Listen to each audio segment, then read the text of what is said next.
People often ask me, Elon, how do you take an idea and turn it into billions of dollars? And my answer is always less glamorous than they expect because it starts with something incredibly simple. I think about what would make life better, not just for me but for a lot of people, and then I obsess over it until it becomes real. And that obsession is the part most people skip because ideas are everywhere. Everybody has ideas, you have ideas, your friends have ideas. But the difference is that I don't let an idea just live in my head. I give it a mission. I imagine a future where that idea exists and is successful, and then I reverse engineer the path to get there. And the truth is most people will abandon their ideas at the first sign of difficulty, because turning something from nothing into something massive is not just about creativity. It's about being willing to get punched in the face by reality every single day and still keep moving forward. When I was starting out with Zippy 2, the idea was simple: put business directories and maps online. Sounds obvious now, but back then it was insane to most people, and we worked in a tiny office, sleeping on the floor, showering at the YMCA, eating cheap food, and spending every waking hour writing code, because I knew that if we could just make this one thing work, it would change the way people navigate the world. And I wasn't thinking about billions, I was thinking about solving a real problem. The billions came later as a byproduct of solving that problem better than anyone else. And that's a mindset shift I wish more people understood. If you start with, how do I make $1 billion? You probably won't, but if you start with, how do I solve a problem so well that millions of people want it? The money will follow. After Zip2 we sold it, and I suddenly had more money than I had ever seen in my life. But instead of just sitting back, I immediately thought, okay, what's the next big problem? And that's when I started XCOM, which became PayPal, because I could see that money as a concept hadn't evolved much. People were still mailing checks, transactions were slow, and the internet could change all of that. But again, it wasn't about chasing a quick win. It was about making something the world actually needed, and building PayPal was messy, competitive, and at times terrifying. There were lawsuits, technical failures, leadership changes, and constant attacks from competitors. But I learned something critical. Resilience is a skill, not a trait. You get better at it the more you endure, and when you endure, you create a competitive advantage most people can't copy. When PayPal sold to eBay, I had this choice: I could retire, buy islands, play golf, and be comfortable forever, but that thought actually scared me, because comfort kills ambition. And I realized that if I had the resources to work on humanity's hardest problems, I had a moral obligation to do it. So I looked at 3 areas I thought were most critical for the future: sustainable energy, making life multiplanetary, and AI. And that's how Tesla, SpaceX, and later my other ventures started taking shape. And people thought I was insane, because electric cars were considered a joke, rockets were for governments, and AI was this vague science fiction idea. But here's the thing: the best ideas often look crazy at first, and that's a good sign, because if everyone already believes in them, the competition is already too crowded. So with Tesla, I wasn't thinking, let's make another car company. I was thinking, how do we accelerate the world's transition to sustainable energy before climate change becomes irreversible? And with SpaceX, I wasn't thinking, rockets are cool. I was thinking, we don't become a multiplanetary species, one extinction event could wipe us out. And I know this sounds big and abstract, but breaking these down into actionable steps is where the real magic happens. You take this massive, overwhelming goal and you keep asking, what's the next step? What's the next brick I can lay today? And you just keep laying bricks, even when people laugh at you, even when investors walk away, even when the media calls you crazy. Because here's the truth: persistence beats genius most of the time. And if you combine persistence with the ability to learn fast, you create an unstoppable momentum. People often imagine that the path is linear. You start with an idea, you build it, it works, and then you get rich. But in reality, it's like being in a dark room trying to find a door, and you keep bumping into walls, and you only find the door because you refuse to stop feeling around. And once you've done this enough times, you realize the biggest barrier isn't resources or luck. It's the willingness to keep trying when the odds look terrible. At Tesla, we were weeks away from bankruptcy multiple times. At SpaceX, our first 3 launches failed. I had my last money split between the 2 companies. And if the 4th launch failed, SpaceX would be dead and Tesla wouldn't be far behind. But the 4th launch worked, and suddenly we had momentum. And momentum is everything. Because once you prove something works, even just a little, it becomes magnetic. Talent wants to join, investors want to invest, customers start believing, but you have to survive long enough to get to that point. And that survival phase is where most people quit.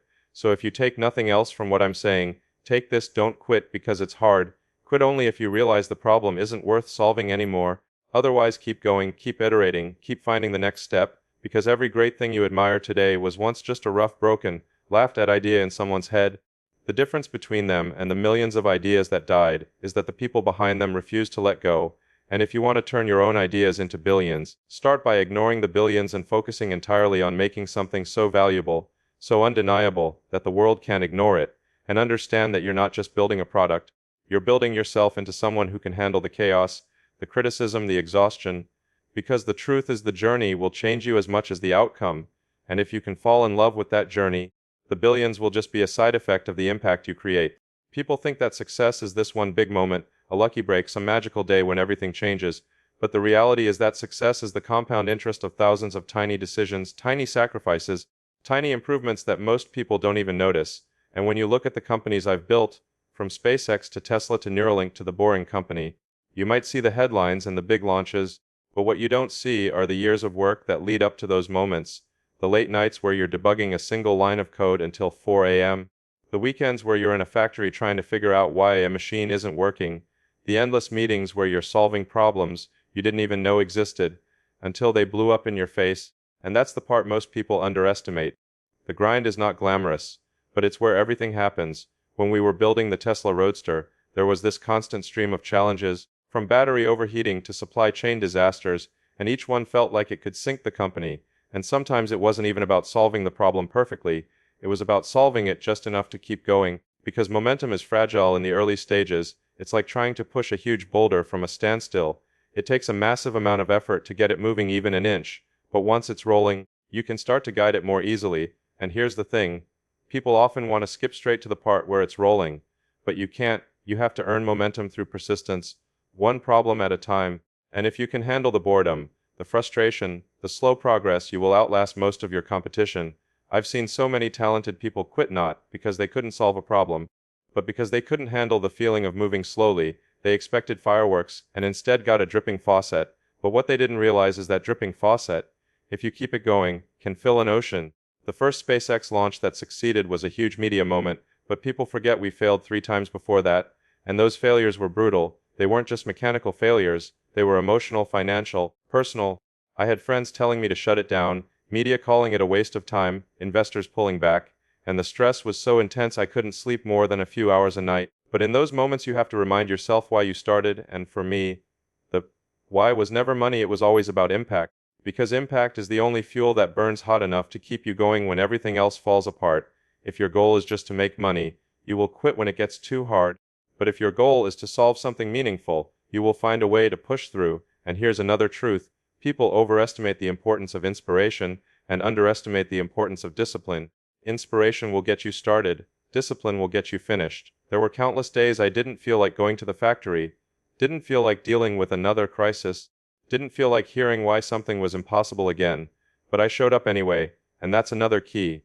Showing up when you don't feel like it is what separates the dreamers from the doors. Every time you show up, you increase your odds of getting that breakthrough by a fraction, and those fractions add up over time. And sometimes the breakthrough is not a giant leap forward. Sometimes it's just removing one obstacle that makes the next step possible. Think about it like this: if you can survive long enough, you give luck a chance to find you. Because yes, luck plays a role, but luck favors the prepared. Luck favors the people who are already in motion, working, learning, adapting. When Tesla was running out of money in 2008, I had to put in my last remaining cash to keep it alive.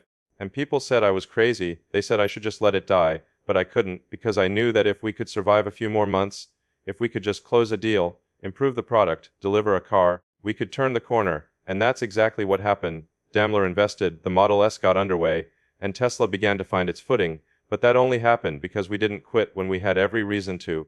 And you will have those moments too, moments where quitting feels rational, feels even responsible. But you have to remember that most breakthroughs happen just past the point where most people give up. And here's something I've learned about ideas. The world will test how badly you want them. It will throw delays, failures, criticism, and fear at you, and it will keep throwing them until you prove you can handle them. And if you can, you'll start to notice that what used to scare you becomes normal. The problems that used to seem impossible start to feel like puzzles. And that's when you realize that the real skill you've built isn't just in your product or your business, it's in your ability to think and act under pressure. And once you've built that, you can take on bigger and bigger challenges, because you know you can survive the process. And that's why I always tell people, don't just focus on your product, focus on building yourself into the kind of person who can take a punch from reality and keep moving forward. Because the punches never stop, they just get bigger. And if you can handle that, if you can embrace the grind, you can turn almost any idea into something real, and maybe even into billions, but more importantly, into something that actually changes the world.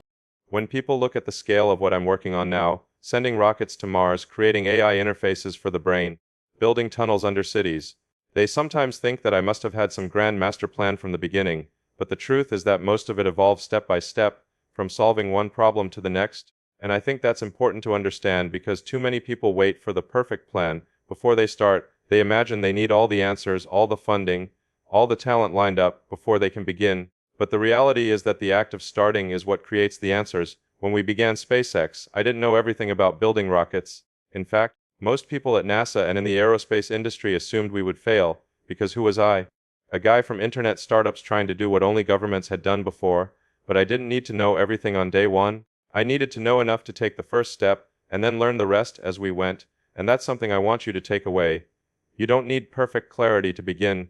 You need the willingness to figure it out, step by step under pressure, and to adapt when your first plan collides with reality, because it will every time. People underestimate how much iteration is involved in turning an idea into a billion-dollar company.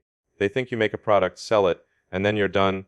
But what actually happens is you make a version, it's flawed, customers complain, you fix it, it breaks somewhere else, you fix that, and you keep doing this endlessly, improving in tiny increments, until one day you look up and realize you've built something exceptional. But you only got there because you kept improving instead of quitting after the first setback. When Tesla launched the Model S, it was far from perfect. We had production bottlenecks, software glitches, supply shortages, but instead of hiding from those problems, we attacked them head on, and each one we solved made the company stronger, and that's the mindset shift. Stop seeing problems as signs that you're failing. Start seeing them as the actual path to success, because every problem you solve is a moat your competition has to cross, and the more problems you solve, the wider that moat gets. Another thing I've learned is that the people you surround yourself with are just as important as the product you're building. I look for people who are not only smart but relentless, because skill without persistence is useless in a high-stakes environment. At SpaceX we hire people who are willing to work insane hours, face constant setbacks, and still come back with solutions instead of excuses, because building rockets isn't just engineering, it's endurance, and the same is true for any ambitious idea. You need people who see the mission as bigger than themselves, and that's something you have to embody as the founder. You can't expect your team to believe if you don't believe, and belief isn't about blind optimism, it's about grounded conviction, the kind that comes from truly understanding the problem you're solving and the value it brings. When you have that, you can weather criticism, and there will be criticism, lots of it from media, from competitors, from random people online who have never built anything but think they know why your idea won't work, and you have to develop the ability to filter feedback. Listen to what's useful, ignore what's noise, and never let other people's doubt become your truth. In the early days of Tesla, there were constant headlines saying electric cars were a fad, that they would never work for mass adoption, that we would run out of money, and some of that was true. We were running out of money. But the part they didn't get was that we were improving faster than they expected, and improvement compounds. So while they were laughing, we were getting better, and eventually the results spoke louder than the headlines. But that took years, and you have to be okay with being misunderstood for a long time. If you need instant validation, you won't make it through the hard part, and the hard part is 95% of the journey, the launch days, the award nights, the magazine covers. That's 5%. And it's only possible because you pushed through the long stretches where it felt like nothing was working. And here's a reality check.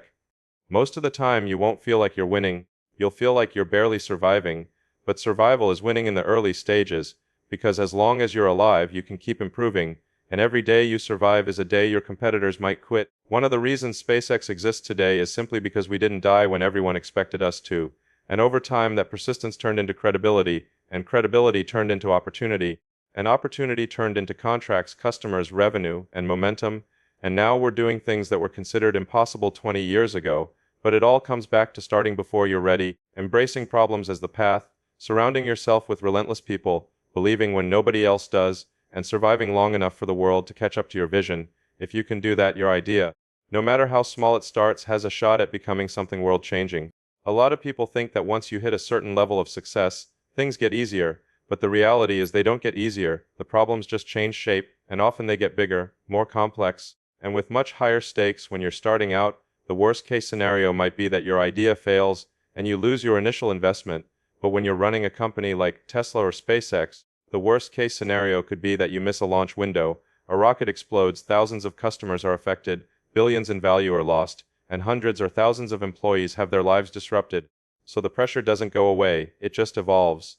And if you're going to turn ideas into billions, you need to understand that pressure is not your enemy, It's your training ground.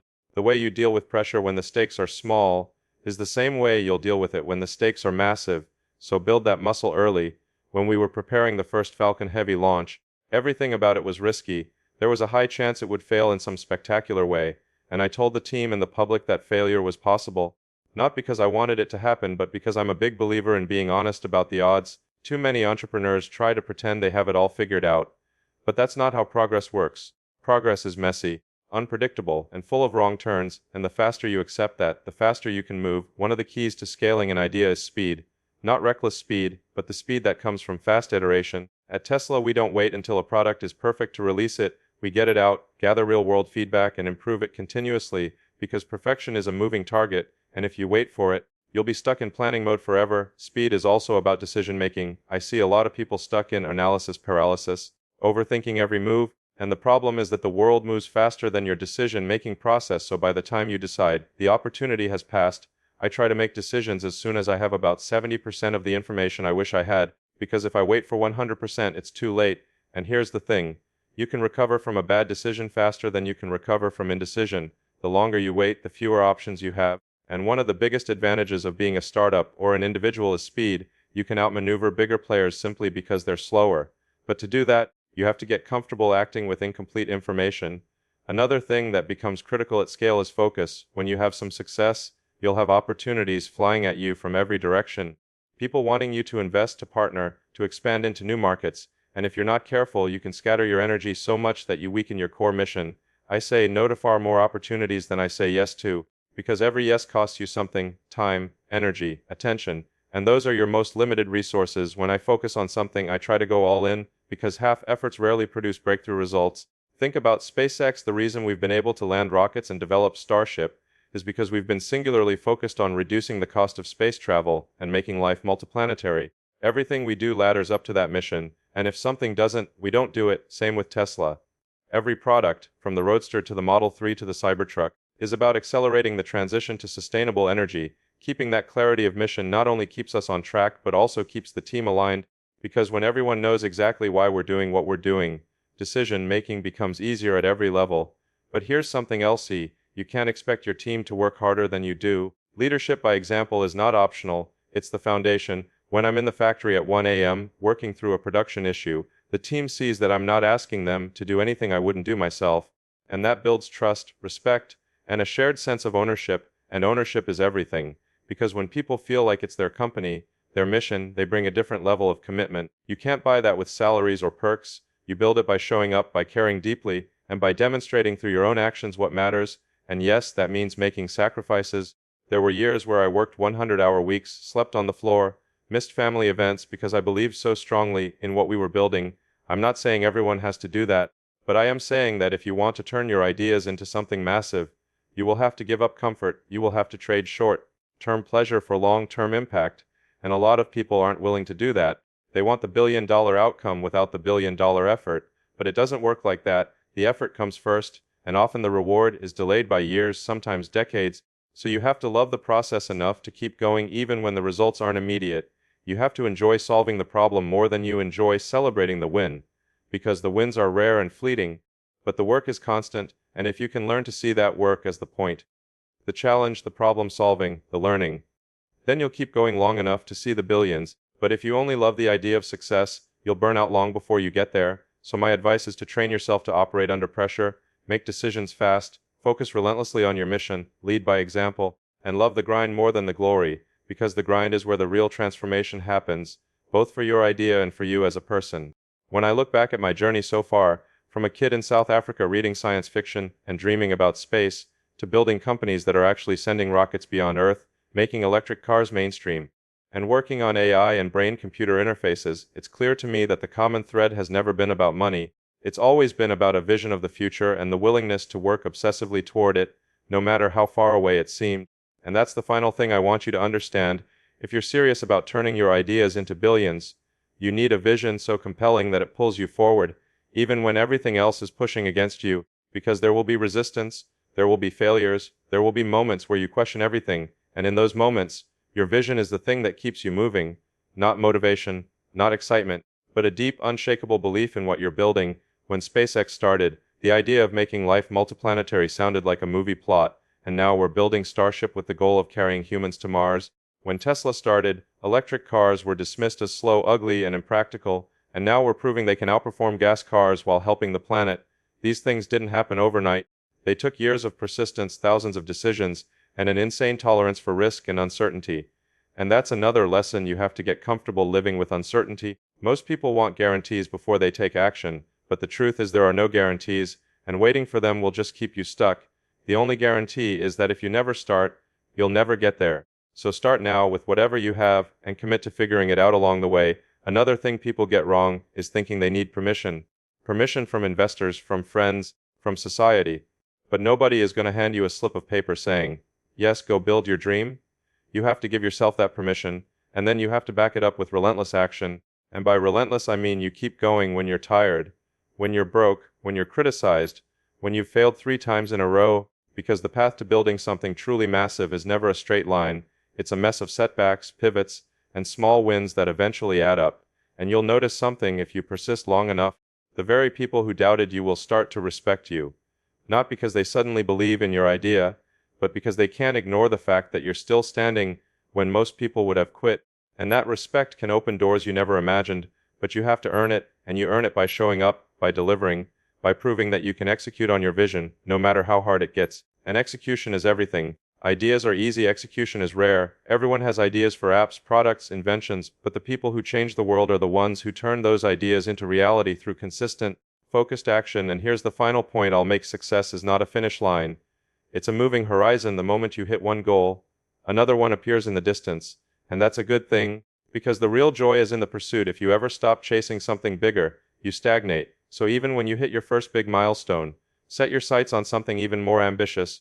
That's why after PayPal, I didn't just stop. I went after electric cars and rockets. After Tesla became successful, I went after tunnels, AI, and brain-computer interfaces, because there's always another challenge worth tackling, and that's how you stay alive creatively and mentally. So if you want to turn your ideas into billions, start with a vision that excites you so much it scares you. Commit to it with everything you have. Surround yourself with people who are as relentless as you are. Move fast, focus hard, take risks, and never ever stop. Because the world needs more people who are willing to bet their lives on building a future worth living in. And if you become one of those people, the billions will just be a side effect of the impact you create. But the real reward will be knowing you took something that started in your mind and turned it into something that changed the course of history.